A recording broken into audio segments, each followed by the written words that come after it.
Sejahtera dan salam sehat bagi kita semuanya. Jemaat Tuhan yang terkasih di dalam Tuhan kita Yesus Kristus. Pada saat ini kita akan kembali mendengarkan kebenaran firman Tuhan.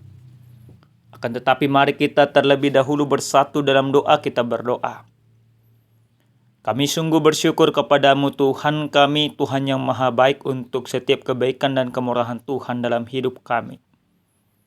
Sebentar Tuhan, kami akan mendengarkan kebenaran firman Tuhan. Biarlah kuasa Roh Kudus-Mu menaungi kami supaya kami mengerti firman-Mu. Dalam nama Yesus kami berdoa. Amin.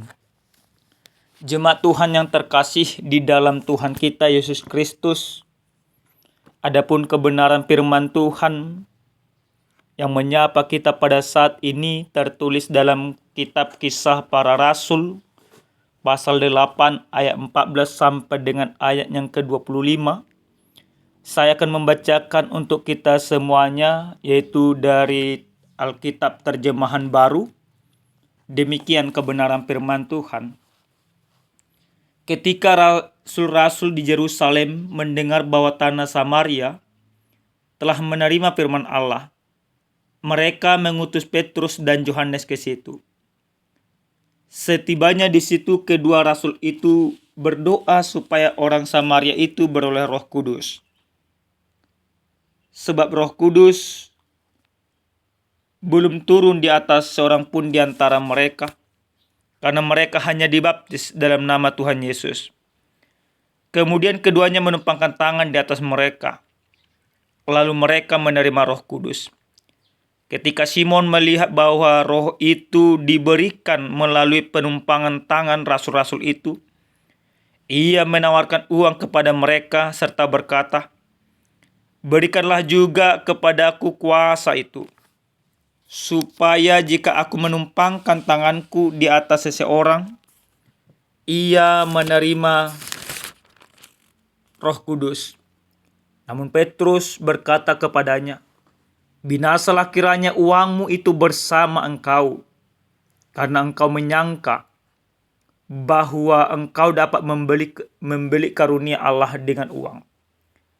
Tidak ada bagian atau hakmu dalam hal ini, sebab hatimu tidak lurus di hadapan Allah.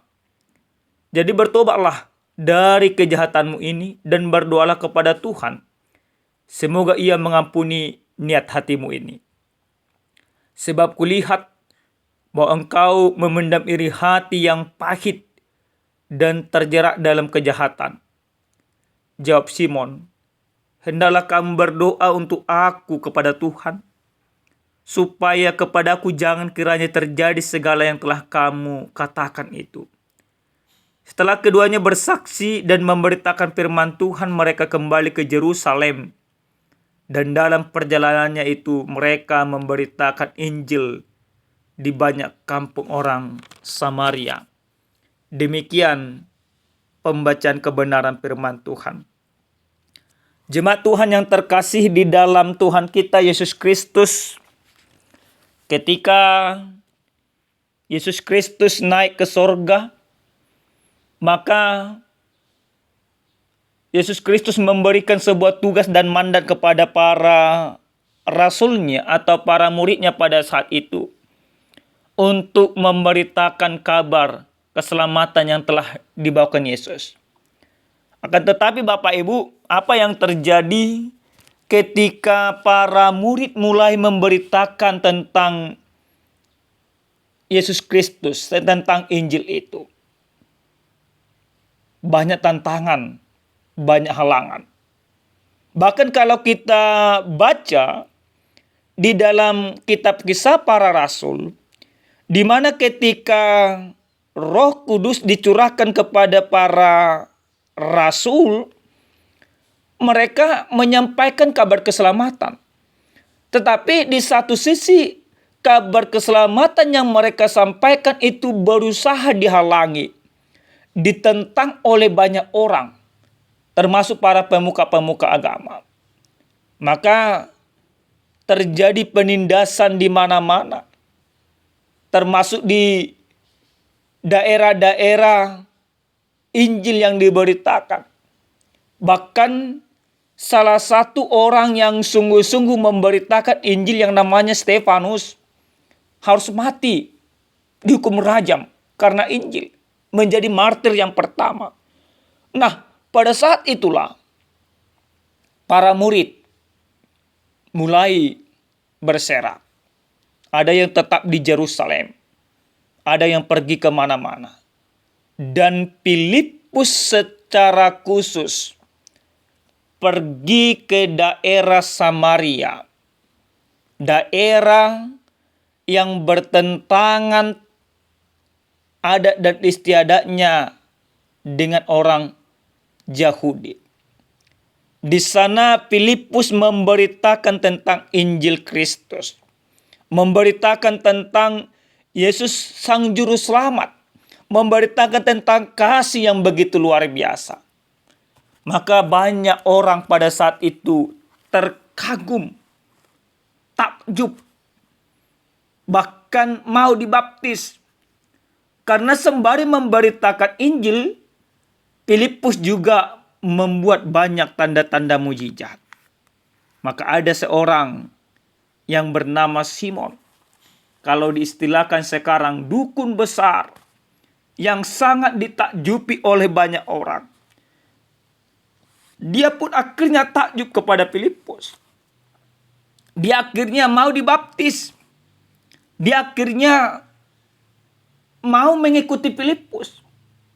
Tapi ternyata Bapak Ibu yang terkasih dalam nama Tuhan kita Yesus Kristus, kalau kita lihat motif daripada atau motivasi daripada Simon secara khusus, bukan motivasi yang benar. Pemberitaan Injil yang dilakukan oleh Filipus di daerah Samaria akhirnya sampai kepada rasul-rasul yang lain yang ada di Yerusalem pada saat itu. Maka Petrus dan Yohanes datang, menyelidiki, melihat. Dengan segala keyahudiannya, mereka meninggalkan keyahudian itu untuk datang menjangkau, memastikan bagaimana Injil yang sudah bekerja di daerah Samaria. Mereka melihat di sana. Dan setelah mereka melihat banyak orang yang sudah dibaptis, mereka menumpangkan tangan dan mencurahkan Roh Kudus. Kembali ada ketakjuban yang luar biasa. Dan akhirnya apa yang terjadi? Simon yang sudah menyatakan dirinya dibaptis, yang punya motivasi yang salah, mencoba merayu para rasul, mencoba menyogok para rasul, mencoba mau membeli kuasa Roh Kudus itu. Simon berpikir dengan segala materi yang dia miliki, maka kuasa Roh Kudus itu diperjualbelikan, bisa dia miliki. Tapi semuanya di luar dugaan. Petrus dengan segala otoritas yang diberikan Allah kepadanya, dengan tegas, dengan jelas menegur daripada Simon. Dia katakan, binasalah kiranya uangmu itu bersama engkau, karena engkau menyangka bahwa engkau dapat membeli karunia. Tidak ada bagian atau hakmu dalam hal ini, sebab hatimu tidak lurus. Bertobatlah dari kejahatanmu, berdoalah kepada Tuhan supaya engkau jangan binasa. Teguran yang diberikan oleh Petrus untuk memberikan sebuah peringatan bahwa Roh Kudus, kuasa Allah, bukan untuk diperjualbelikan. Nah, Bapak Ibu yang terkasih di dalam Tuhan kita Yesus Kristus, bagaimana firman ini akhirnya sampai kepada kita pada saat ini, sesuai dengan tema diutus untuk memberitakan firman Tuhan. Yang pertama, Bapak Ibu yang terkasih dalam nama Tuhan kita Yesus Kristus, kita harus sepakat bahwa setiap orang yang percaya yang sudah Tuhan izinkan ada di tahun 2025 ini, maka semuanya kita diutus untuk memberitakan firman Tuhan. Kepada siapa? Tentu jangan lagi kita berpikir hanya kepada orang-orang yang di luar daripada Kristen. Ternyata penginjilan yang dilakukan di dalam kebenaran firman Tuhan, khususnya di dalam kisah para rasul ini, kita melihat penginjilan itu penginjilan ke dalam. Orang yang sudah menyatakan dirinya dibaptis, yang sudah dibaptis oleh Filipus, tapi tidak menerima Kristus secara sungguh-sungguh. Mereka hanya fans kepada Filipus yang bisa melakukan banyak mujizat. Seperti Simon yang merasa takjub akan penumpangan tangan, pencurahan Roh Kudus yang diberikan oleh Petrus dan Yohanes. Artinya mereka sudah mengetahui Injil. Maka kita juga harus demikian, Bapak Ibu. Dari sini bisa kita pahami banyak orang yang menamakan dirinya menjadi Kristen, yang menamakan dirinya pengikut Yesus, tapi tidak sungguh-sungguh menerima Kristus, tidak sungguh-sungguh hidup di dalam Kristus. Maka kita diajak, kita disuruh, kita diutus oleh Yesus Kristus di tahun 2025 ini untuk memberitakan firman Tuhan kepada semua orang tanpa terkecuali. Baik kepada orang yang mungkin sudah Kristen tapi hidupnya jauh daripada Kristus, atau kepada yang belum menjadi Kristen, supaya mereka menerima keselamatan yang sungguh-sungguh itu. Yang kedua, Bapak Ibu yang terkasih dalam nama Tuhan kita Yesus Kristus, ketika kita diutus kepada orang-orang hebat, orang-orang hebat seperti Simon yang ada di dalam perikop ini menganggap bahwa kuasa Roh Kudus itu bisa dibeli. Banyak memang orang-orang yang para pejabat-pejabat, orang-orang berduit, tidak boleh lagi ditegur karena mereka punya kuasa. Seakan-akan kuasanya lebih besar daripada kuasa Yesus. Maka kita juga harus memberitakan Injil kepada mereka, mengajak mereka untuk benar-benar sungguh-sungguh menerima Kristus dalam kehidupan, bahwa kuasa Yesus Kristus itu melampaui segala kuasa yang ada di dunia, termasuk jabatan-jabatan yang ada. Bapak Ibu yang terkasih di dalam nama Tuhan kita Yesus Kristus, ketika firman ini disampaikan kepada kita, kita mau diajak untuk senantiasa memberitakan firman Tuhan di dalam setiap kehidupan kita.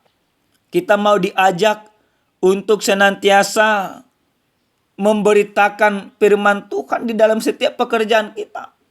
Kita mau diutus untuk memberitakan firman Tuhan di tengah-tengah rumah tangga kita.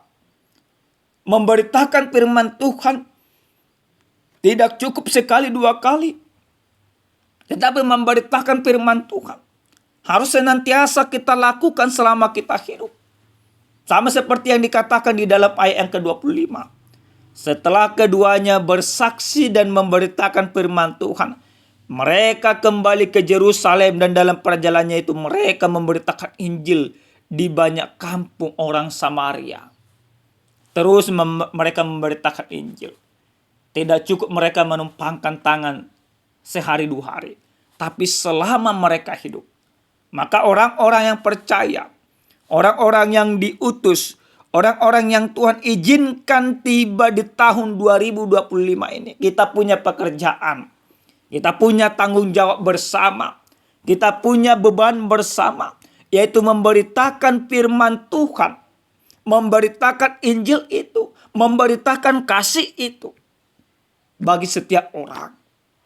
Jadi inilah waktunya Bapak Ibu, Tuhan mengutus kita.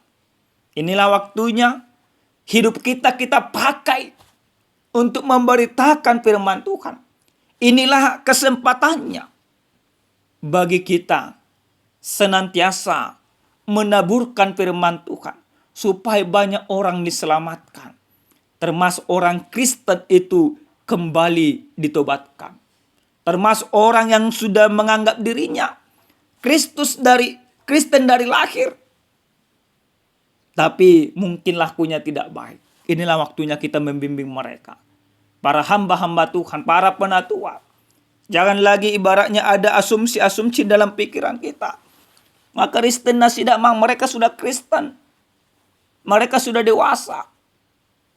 Tidak perlu lagi mereka diingatkan harusnya. Ini sering sekali disampaikan para penatua kepada kami.